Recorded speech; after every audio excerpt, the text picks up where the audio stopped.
To my channel. आप सभी का एक बार फिर से स्वागत है मेरे इस चैनल पे। तो आज मैं फिर से आ चुकी हूँ एक नए टॉपिक के साथ, जो कि है बच्चों को एग्जाम में कोई 5 बातें जो बच्चों को याद होना जरूरी है। वो 5 बातें कौन सी याद रखनी है बच्चों को, उस टॉपिक में मैं आज बात करने वाली हूँ। तो पहला टॉपिक ये है कि बहुत सारे बच्चे ऐसे होते हैं जो क्वेश्चन आंसर याद करते हैं। अगर उनको पहला क्वेश्चन आंसर याद नहीं होता है तो वो कंटिन्यू उसी क्वेश्चन आंसर को पहले ही क्वेश्चन आंसर को लेके बैठते हैं, लेकिन हमें ऐसा नहीं करना है।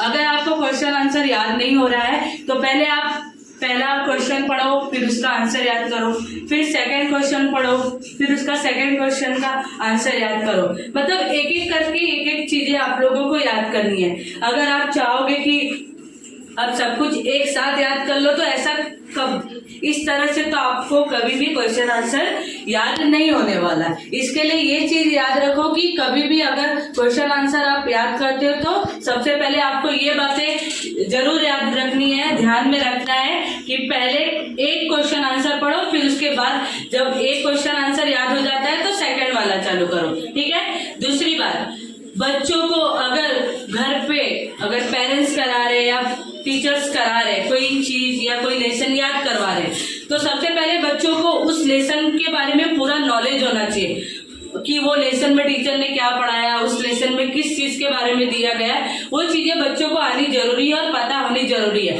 अगर बच्चे को पूरा लेसन समझ में आया तो सीधी सी बात है, जाहिर सी बात है कि बच्चों को पूरा लेसन अगर समझ में आया है तो बहुत ही अच्छे से बच्चा मतलब पेपर लिख सकता है, क्योंकि उसको पूरा लेसन समझ में आ गया। तो पूरे लेसन में क्या दिया गया वो भी चीज बच्चे को समझ में आया, तो बच्चा बहुत ही आसानी से, अगर बीच में से भी टीचर क्वेश्चन आंसर देते हैं तो वो बच्चा वो आंसर कर लेता है, क्योंकि उसने पूरा बुक पढ़ा है तो उसको पूरा याद रहता है। ठीक है। और दूसरी चीज की, अगर समझ लो कि अगर आपका बच्चा उस लेसन को अगर नहीं समझ पाया, ठीक है, अगर बच्चा उस लेसन को नहीं समझ पाया है तो सबसे पहले उस लेसन को उसको मतलब बहुत ही अच्छे से उसका तैयारी कराना जरूरी है पेरेंट्स को। ठीक है। और ऐसा नहीं है कि मतलब बच्चा एक आंसर याद नहीं कर रहा है तो उसको कंटिन्यू बोलो कि आप यही पहले एक ही आंसर याद करो। बच्चे को मतलब उस चीज का प्रेशर मत दो कि आपको ये क्वेश्चन आंसर याद नहीं हो रहा है तो आप वही याद करो, नहीं, ये गलत है। अगर वो क्वेश्चन आंसर आपको नहीं याद हो रहा है, हार्ड है, तो आप दूसरा क्वेश्चन आंसर पढ़ो, उसको छोड़ दो, उसको बाद में याद करो। और ऐसा नहीं है कि आपका एक सब्जेक्ट का मतलब पेपर है तो आप एक ही सब्जेक्ट पे आप अपना फोकस रखो। आपको एक ही सब्जेक्ट पे फोकस नहीं रखना है, आपको सभी सब्जेक्ट पे बराबर का फोकस रखना है, तभी आपके माइंड में जो भी आपने याद किया है वो बराबर रहता है। ठीक है। तो आई होप बच्चों आप लोगों को ये सब चीजें समझ में आई होंगी और आप इस टेक्निक को जरूर अपनाओगे। आई होप मुझे ऐसा लगता है कि आप लोग को ये चीजें समझ में आ रही होंगी और आप इस चीज को करने वाले हो प्रॉपर। एक बात और, जैसे कि हम एक स्टैंडर्ड से दूसरे स्टैंडर्ड में जाते हैं, क्लास चेंज होती है, तो सीधी सी बात है कि हमारे पास जो नोटबुक रहती है उसमें के कुछ पेज बचे होते हैं।